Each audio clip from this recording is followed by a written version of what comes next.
আপনারা ভুলতে দেবেন না। জাস্টিস ফর আর্জিকর শুধু নয়, আপনাকে ভাবতে হবে আপনি যতবার স্লোগান দেবেন যে ওই ওয়ার্ড জাস্টিস বলে, ততবার আপনাকে চিৎকার করতে হবে যে কাদের জন্য জাস্টিস পাচ্ছে না তিলোত্তমা, কাদের জন্য আমার অপরাধ বিচার। মস্ত বড় অন্ধকারে স্বপ্ন দিল ডুব, বেঁচে থাকবো সুখে থাকবো সেটি কঠিন খুব।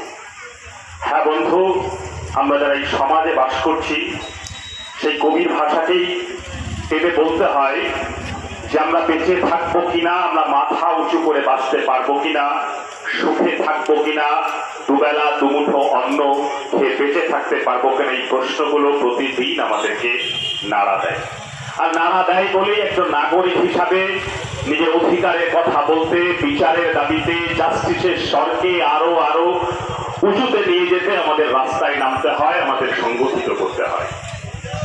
গত প্রায় ৪৩টা দিন ধরে এভাবেই পশ্চিমবঙ্গের প্রতিটা রাজপথ সাধারণ জনগণের জাস্টিসের দাবিতে প্রতিদিন মিছিল, গণ আন্দোলন আরো আরো ত্বরান্বিত হয়েছে।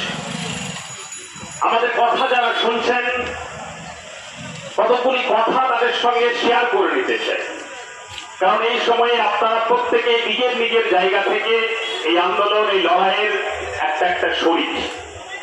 কেন এই আন্দোলন? অন্য আর 5টা ঘটনা, অন্য আর 10টা ঘটনার সঙ্গে বাংলার মানুষ, বাঙালি জাতি, বাংলার সাধারণ মানুষের চিন্তন মননে অন্য জায়গায় আঘাত করল। গত 9 আগস্ট সকালবেলায় আপনাদের এই পানিহাটি সোদপুর এলাকারই এক কন্যা সন্তান যখন এই আর্জিকর হসপিটালে তার যখন বিধ্বস্ত দেহ যখন সকালবেলায় এ রাজ্যের পুলিশ প্রশাসন এবং তার সঙ্গে ওই আর্জিকরের প্রশাসক যারা আছে হসপিটালে, তারা যখন প্রথম অবস্থায় দেখলো, দেখার পরে তাদের প্রাথমিক অবজারভেশন, প্রাথমিক উপলব্ধি হলো যে আমাদের তিলোত্তমা নাকি আত্মহত্যা করেছে। আমাদের তিলোত্তমা নাকি আত্মহত্যা করেছে, সেটাকেই তার পরিবারের লোককে জোর করে বিশ্বাস করবার চেষ্টা তারা করেছিল।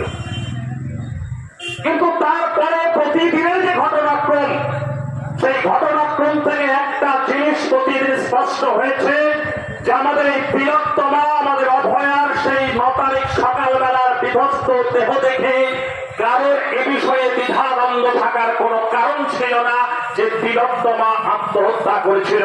আসলে এই তিলোত্তমাকে নির্বিচারে নির্যাতন করা হয়েছিল, তাকে খুন করা হয়েছিল, তাকে ধর্ষণ করা হয়েছিল।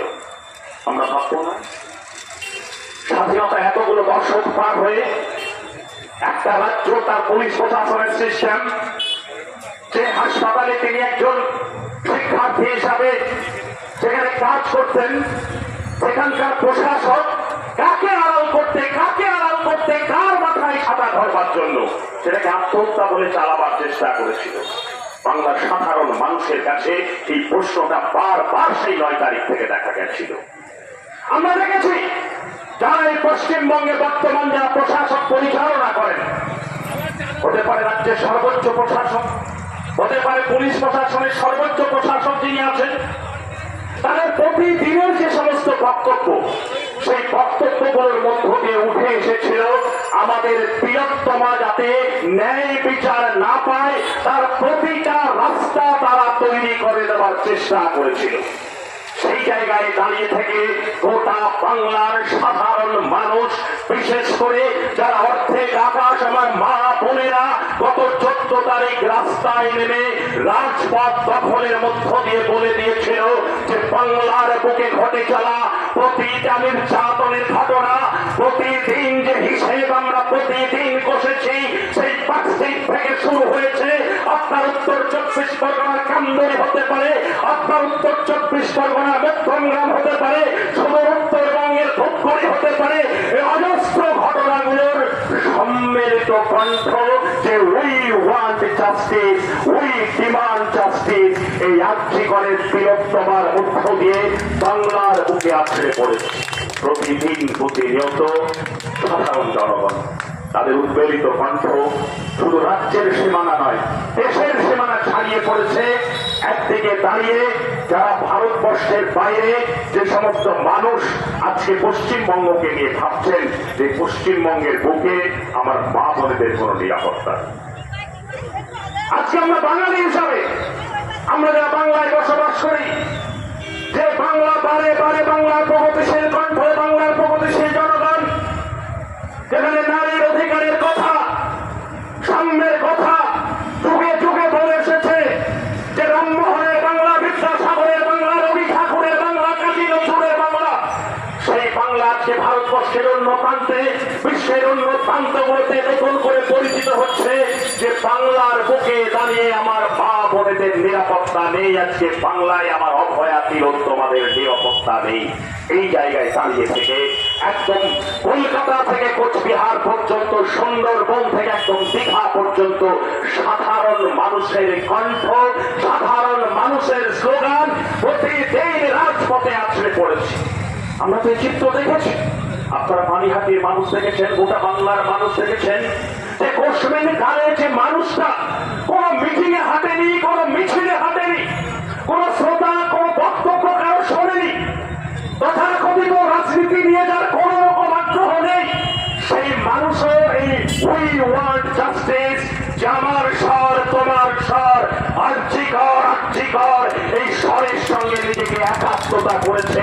এটাই হচ্ছে নতুন পশ্চিমবঙ্গ, এটাই হচ্ছে নতুন বাংলা। পৃথিবীর ইতিহাসের নিয়ম, যখন শাসকের বিরুদ্ধে সম্মিলিত ভাবে জনগণ তার বিচারের দাবিতে, অধিকারের দাবিতে বারবার জাস্টিসের কণ্ঠ যখন সোচ্চার হয়, তখন আমরা দেখি শাসকের স্বৈরাচারী রূপ। তা শুধু পশ্চিমবঙ্গের বুকে তাকিয়ে দেখলে হবে না, আমরা অতীতের ইতিহাস যদি ঘেঁটে দেখি এবং সাম্প্রতিক কালে বিভিন্ন ঘটনা যদি আমরা দেখি, তাহলে বুঝতে পারবো যে বারে বারে যখন শাসকের বিরুদ্ধে, শাসকের স্বৈরাচারের বিরুদ্ধে জনগণ যখন বিচার চেয়ে, জাস্টিস চেয়ে রাস্তায় নেমেছে, স্বৈরাচার তার দাঁত লোক বের করে বারে বারে তার উপরে আঘাত এনেছে। আর্যিকর্তার ব্যতিক্রম নয়। আমার পূর্ববর্তী বক্তা বলছিলেন, ওই রাত দখলের 5 জন সংগঠক বেহালা বাড়ি যাদের, তারা সেই যে সংগঠিত করেছিল তাদের বিরুদ্ধে প্রশাসন ব্যবস্থা নিচ্ছে। আপনারা তো দেখেছেন এই বারাসাতে, আপনারা দেখেছেন বারাসাতের বুকে দাঁড়িয়ে যারা ওই ওয়ান জাস্টিস করে বৃহত্তমার বিচারের দাবিতে, ন্যায় বিচারের দাবিতে যারা স্লোগান করেছিল, তাদের 18 জনের বিরুদ্ধে এরাজ্যের প্রশাসন তাদেরকে নন অ্যাভেলেবল সেকশনে মামলা দিয়েছে। আপনারা তো দেখেছেন নৈহাটির বুকে বৃহত্তমার ন্যায় বিচার চেয়ে যারা প্রতিদিন আওয়াজ তুলেছিল, তাদের উপরে নেমে এসেছে রাষ্ট্রের আঘাত, তাদের উপরে নির্যাতন নেমে এসেছে। আপনারা অনেকেই হয়তো শুনেছেন, অনেকেই শোনেননি। দিল্লির নির্মাণ ভবনের সামনে ভারতবর্ষের প্রথম সারি হাসপাতাল এইমস হতে পারে, রামমোহন লোহিয়া হাসপাতাল হতে পারে। এই হাসপাতালগুলোর কিছু জুনিয়র চিকিৎসক তারা ওই দিল্লির নির্মাণ ভবনের সামনে দাঁড়িয়ে বৃহত্তমার ন্যায় বিচারের দাবিতে তারা ওখানে সোচ্চার হয়েছিল, তারা ওখানে কণ্ঠে আওয়াজ তুলেছিল। এরকম 21 জন ডাক্তার যারা নির্মাণ ভবনের সামনে যারা বিক্ষোভে সামিল হয়েছিল, তাদেরকে সাসপেন্ড করা হয়েছে। এই চিত্র আজকে আমরা দেখছি। আমরা প্রতিদিন এই চিত্রগুলো যখন দেখছি, তখন আমাদেরকে বারে বারে মনে করিয়ে দেয় উত্তরপ্রদেশের হাথরাসের বুকে ঘটে যাওয়া ঘটনা, যেখানে কঠোর সাধারণ মানুষ যখন বিরোধী কণ্ঠস্বরকে সেখানে ঢুকতে দেওয়া হয়নি, যাতে ওই ন্যায় আদিবাসী দলিত কন্যাকে ন্যায় বিচারের দাবিতে যারা সোচ্চার হয়েছিল। আমরা শিউরে উঠেছি। গতকাল সংবাদপত্রে একটি ঘটনা শুনি। গত 17 সেপ্টেম্বর রাত্রিবেলায় উত্তরপ্রদেশের গাজিয়াবাদে একজন 14 বছর বয়সী কিশোরী, যাকে গত ফেব্রুয়ারি মাসে নৃশংসভাবে ধর্ষণ করা হয়েছিল। ধর্ষণের পরে সেখানকার প্রশাসন যাদেরকে গ্রেফতার করেছিল, তার মধ্যে একজনের নাম রিঙ্কু সিং। সেপ্টেম্বর মাসের প্রথম সপ্তাহে আমাদের দেশের বিচার ব্যবস্থার যে কাঠামো, সেই কাঠামোর মধ্য দিয়ে রিঙ্কু সিংরা জামিন পেয়ে যায়।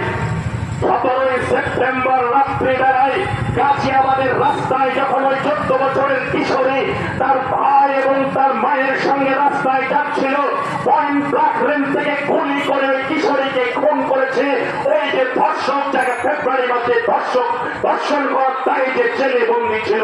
এটা আমাদের ভারতবর্ষ হবে? এটা আমাদের পশ্চিমবঙ্গ হবে? এই জায়গা থেকে আমাদেরকে বেরোতে হবে। নতুন গান, নতুন কণ্ঠ আমাদেরকে শোনাতে হবে।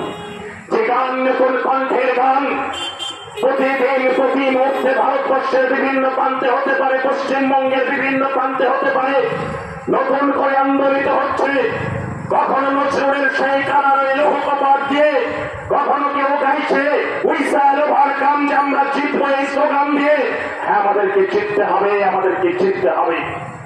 যে সিস্টেম, যে রাষ্ট্র ব্যবস্থা, প্রতিদিন যে ঘটনাগুলো আমাদের সামনে সেটা আছে, মাঝে মাঝে কিছু হতাশা হয়তো আমাদের মধ্যে আসছে। সেই হতাশার মধ্য দিয়ে আমাদেরকে নিমজ্জিত হলে হবে না।